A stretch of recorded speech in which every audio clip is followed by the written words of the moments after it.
views and opinions expressed do not necessarily reflect those of Access Fort Wayne, the Allen County Public Library, or any other supporting groups. If you'd like to produce a show, call us at 260-421-1250.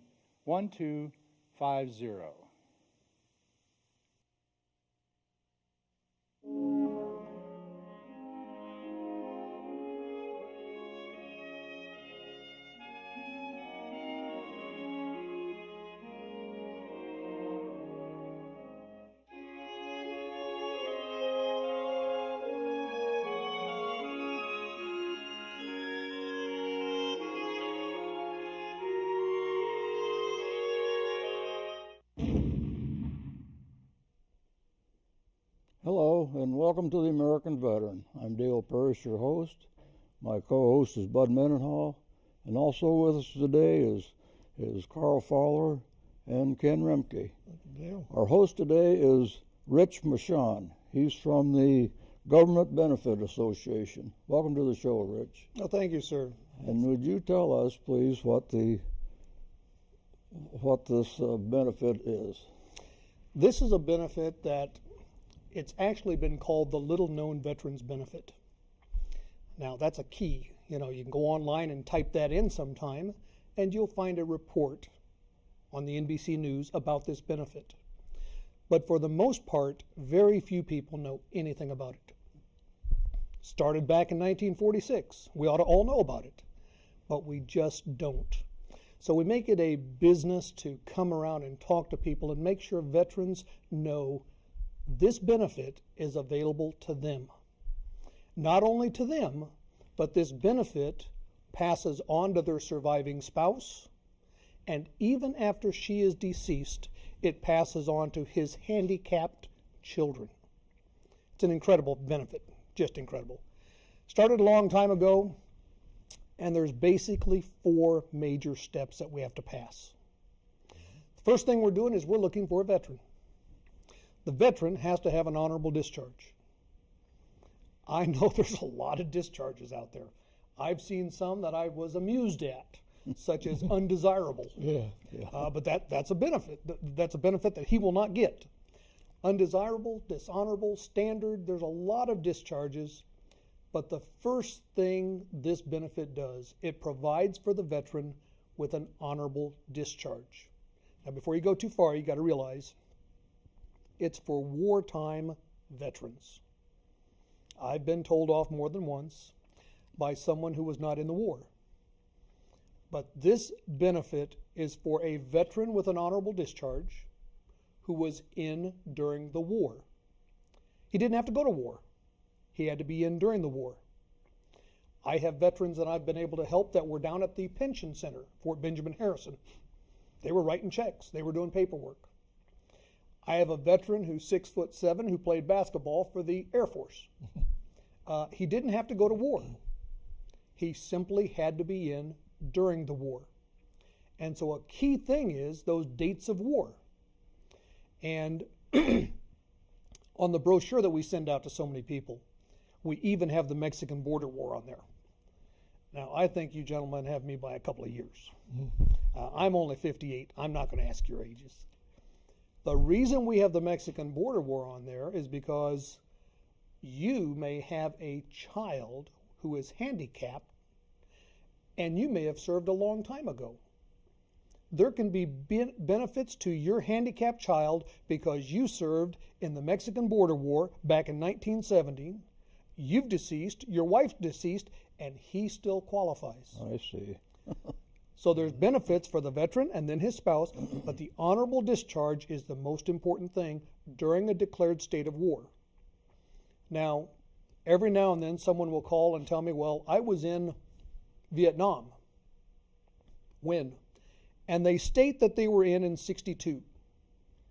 And the dates for the Vietnam War were August 5 of 64 to May 7 of 75.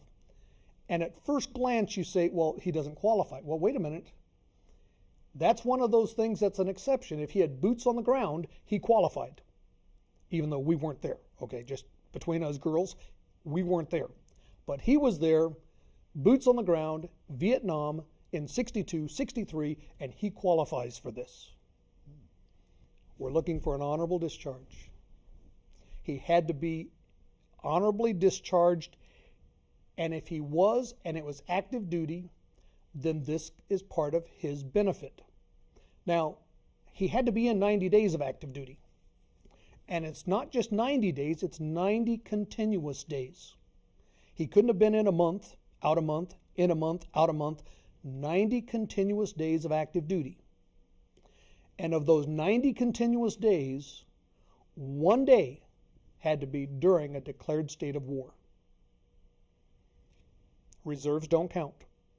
The men in the reserves were great, but this is a benefit that Congress voted for active duty only.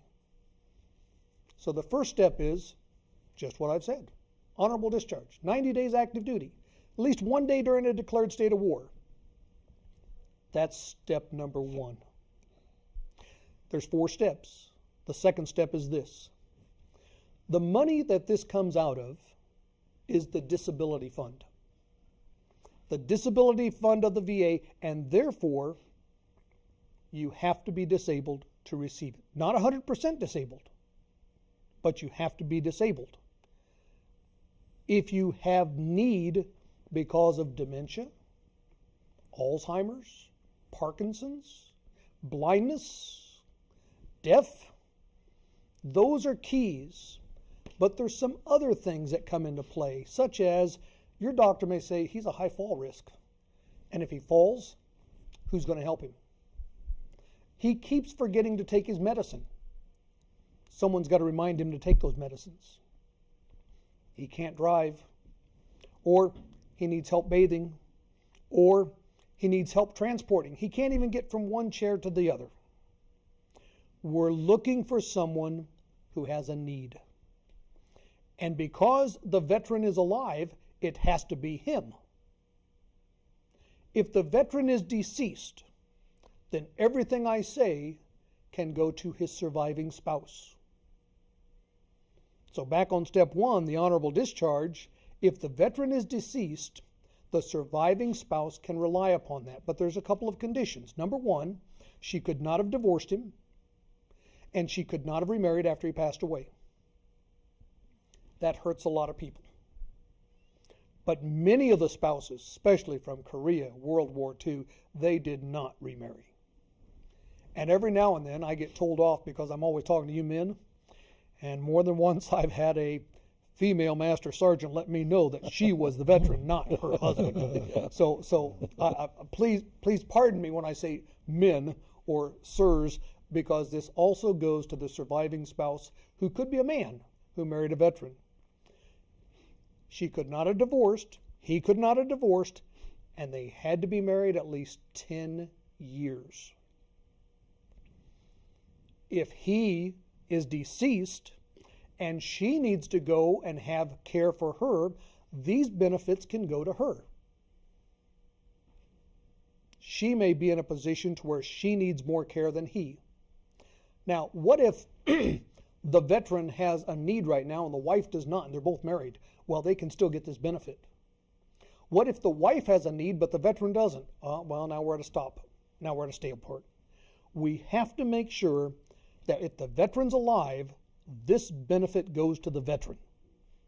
It only goes to his surviving spouse after he passes away. And until that happens, it's his benefit. Every once in a while I get a phone call from a kid who says, Mom and Dad divorced 20 years ago, and does she get his benefits? No. They have to be married. But I've had one case in which a lady said, well, I can fix that, and she called an attorney and had that divorce annulled, and now she's got the benefits. So Loopholes. be careful. Be careful. Step number 1, honorable discharge. Step number 2, they must need aid and attendance. Now that's key because the name of this benefit is aid and attendance. There's actually 2 benefits very similar. One is aid and attendance, one is homebound. I'm going to talk about so many times the people I'm working with are those who are in nursing homes and assisted living. But this is a benefit that can also apply to our veterans if they live at home and cannot leave the house. They cannot leave without the aid of somebody. They're classed as being homebound. Those veterans deserve just as much as someone who's living in a nursing home. So this benefit is also for them. If a veteran is already receiving disability, then the amount of money he receives from the VA will be the greater of what he qualifies for. I have veterans who receive $400 a month right now, and they will give that up to get this benefit because it's so much greater. But every now and then, we've got a young man or woman coming back from Iraq in which their benefit is $2,600, $2,800, and this is not as great, so they don't get them both.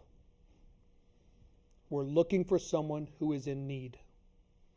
Now, this benefit sometimes looks like it doubles. It doesn't.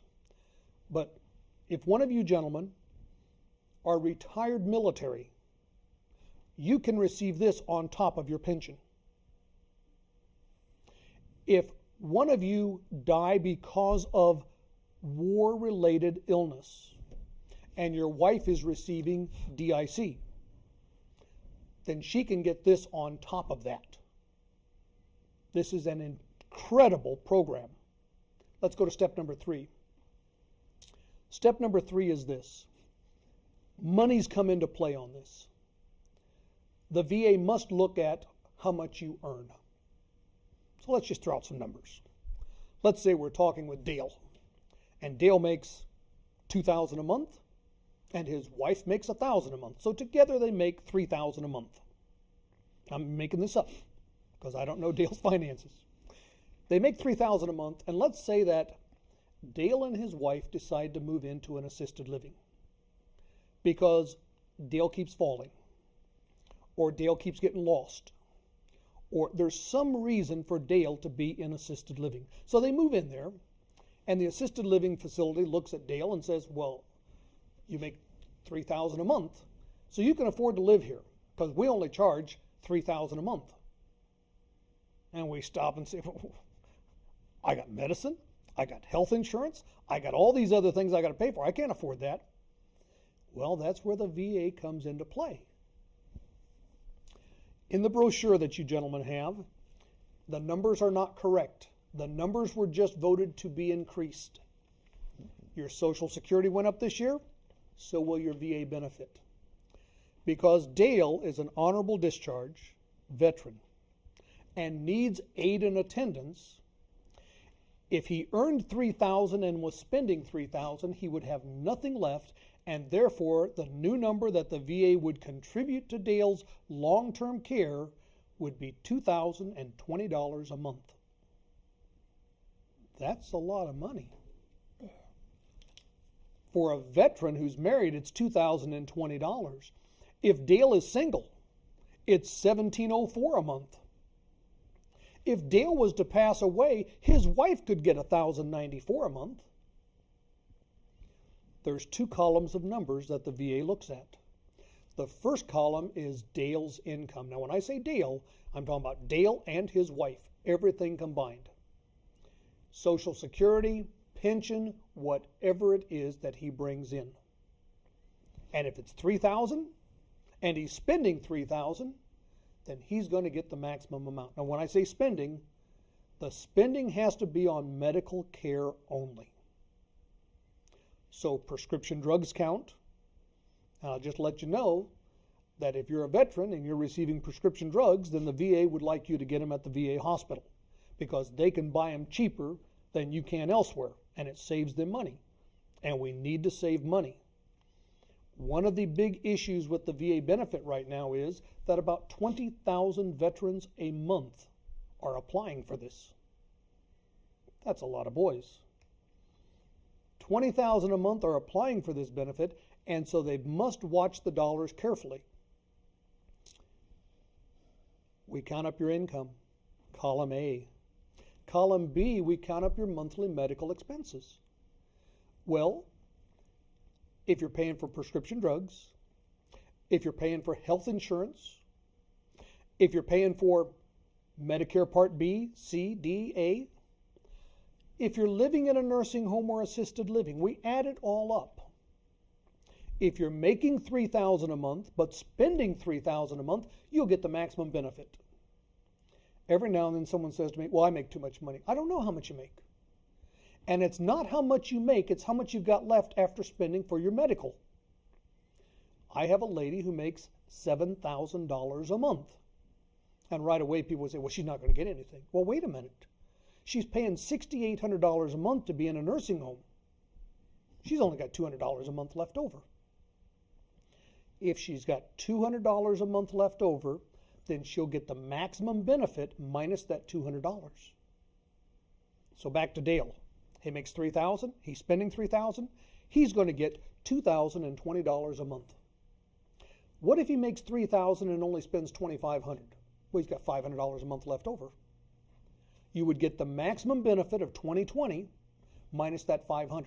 You would get $1,520 a month.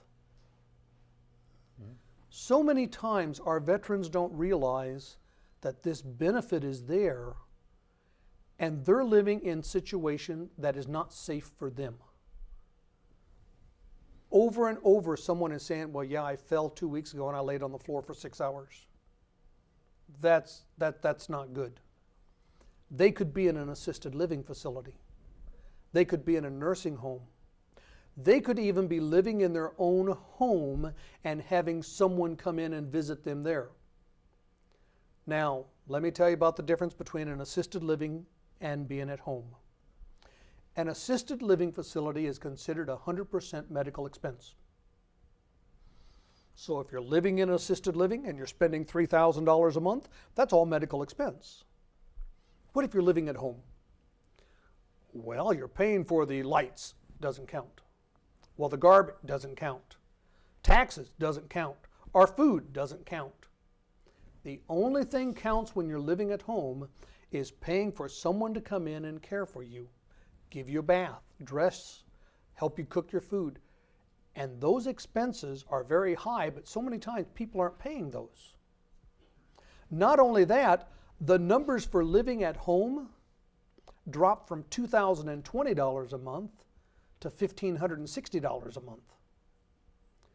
So if you live at home and you've got a nurse coming in for 3 hours a day and you're paying $100 a day, that's $3,000 a month. Well, now you can get some benefits to help cover that. But what if you're living at home and your kids are coming in and helping you take a bath and your friends are helping and someone from the church comes over and you're not spending any money? You can't get any help from the VA. You have to be spending the money to get the money. Now that's key, because a lot of people will call me and say, Rich, I want to move into the assisted living. I need the money in order to move in. You got to be spending to get it. So when someone comes to me and says, can I get benefits? Well, we'll go through all the numbers and see if we can get benefits. Well, when do they start? Well, first of all, we cannot count that you are spending that until you're spending that. So when Dale comes to me and says, hey, what do I need to do? Let's see if you're going to pre-qualify. Where's your discharge papers? I would imagine you gentlemen know where your discharge papers are. You don't know how many people don't. They have no clue. They lost them somewhere along the way. And the sad part about that is back in '66, there was a fire in St. Louis, and many of them were destroyed. Yeah. A year later, there was another fire, very suspicious. A whole bunch more were burned up. And they're trying to piece those together. But if there's a veteran watching, if there is a spouse or a child, number one, find your discharge papers, put them in a safe place. The first thing I've got to do is look at those discharge papers and make sure you're an honorable discharge during a war. And then we've got to calculate whether or not you're going to get any money. Every now and then, I will run into a veteran who he makes $4,000 a month on his investments. Why would you give up $4,000 a month on your investments to get $2,000 from the VA? You wouldn't. Doesn't make sense. Every now and then somebody says, well, I earned that. Well, I know, but it's not in your best interest. We got to do what's in your best interest right now. And so it doesn't apply to everybody. We've got to add that up and see if it's going to be a benefit to you. And then I've got to say, okay, Dale, I think we can get this benefit. We've got to apply for it. The first thing is you need to move in someplace.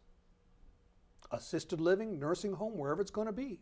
So you've got to be able to carry yourself for a little bit, because here's the thing. I told you, $20,000 a month are applying for this. Oh my. I have people that have waited a year and have not heard back from the VA on this. What's normal? 7-8 months. We now have a new program with the VA that if Dale is single, he's not. We'll have to work on that, Dale.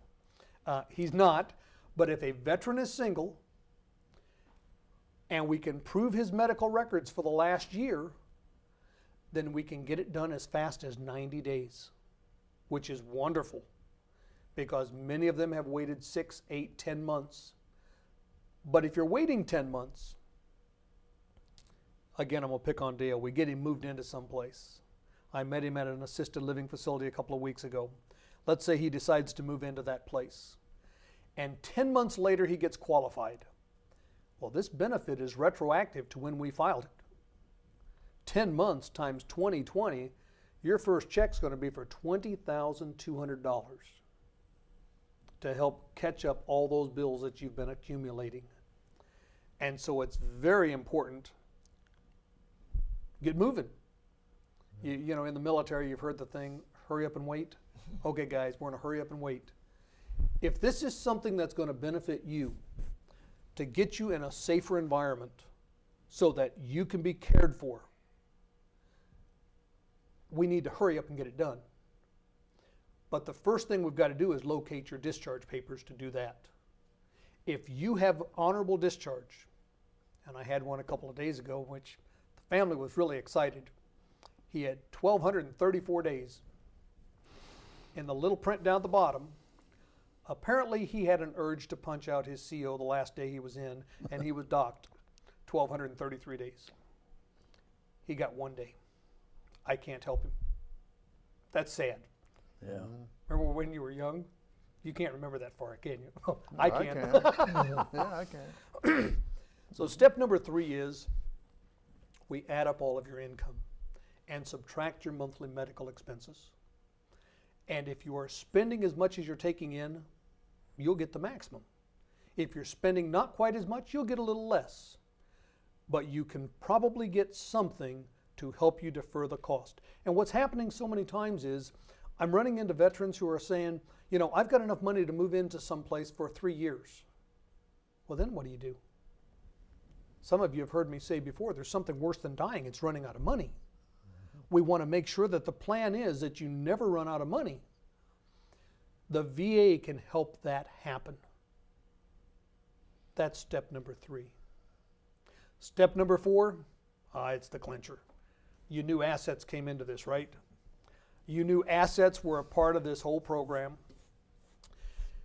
If you were to go onto the website for the VA, Department of Veterans Affairs, and you can go on very easily, va.gov, and find out a lot about this program, it will say that you are allowed to have $80,000 in assets. Now, your house doesn't count, because if you were to move into an assisted living facility and you just said, you know, this is not for me, this is not what I want, you need someplace to go back to. Number 2, your car doesn't count, because even if you can't drive it, somebody might have to take you to the doctor in it. But what does count is money, and the website says you cannot have more than $80,000. Well, yes and no. It depends on where you live. There's high cost of living pockets across our country in which it's higher than others. It depends on where you live. It depends on how old you are.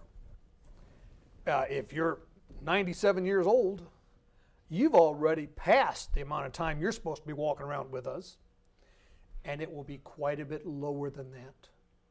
And it also has to do with your health. We have people that are 66 years old, well, that means they would qualify for this, with mild dementia, okay, they need aid and attendance, who are going to be around for a long time.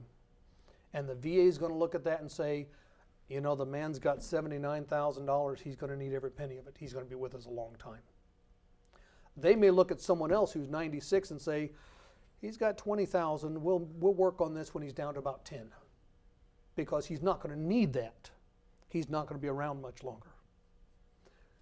So the fourth step is we count the assets.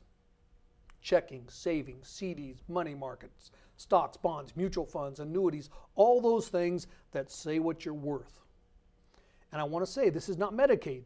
You don't have to be broke to get this. But you've got to give an accounting of what you've done, where you're at, and I'll tell you what, the VA is the best I've ever seen with helping veterans not run out of money. When I first did this for my father-in-law, I'm sitting there thinking, when's the next shoe going to drop? There's something wrong with this. Dad can get $2,000 a month and there's no payback or anything? No. This is what the VA has put together for their veterans. They served. They put themselves in harm's way, and this is a benefit for them. It is the most beautiful benefit I've ever seen. It will help every one of them so that they can live a fuller, stronger life. Not only them, but their spouse. That's key. Puts you in a safer place, and you're well off. Step number 1, honorable discharge. Step number 2, the doctor says you need aid and attendance. Step number 3, we add up what's coming in and subtract what's going out for your medical care. And step number 4, we look at what the assets total. And if we can put all those together, we are able to help a lot of veterans. It's what the Veterans Affairs has put together for you men. You know, not hearing about this program before, I learned about it about 4 months ago. But it sounds like a dream. It sounds like too good to be true. Yeah. But you can actually then look at it and say, well, our government is going to take care of it. And so it does have meaning for the veterans. Gratitude. Yes. A debt is owed. And this started when, in 1946? 1946. Supposing you have a health insurance, that pays so much money for your nursing care or Sure. home care, is that involved in that? Well, that would be part of your income. Okay. If you earn $2,000 and the long-term care policy gives you another $2,000, that's $4,000. And if you're spending $4,000, you would get this on top of it. That would be a part of your income. Okay. Yeah. Well, gentlemen, this was the fastest half hour. It did fly. Yes, it did.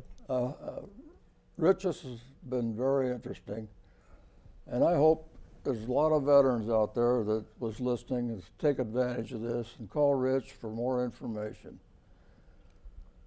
Just remember, freedom is not free, so if you see a veteran, somebody in uniform, walk up to them, shake their hand, say thank you for your service, and good night.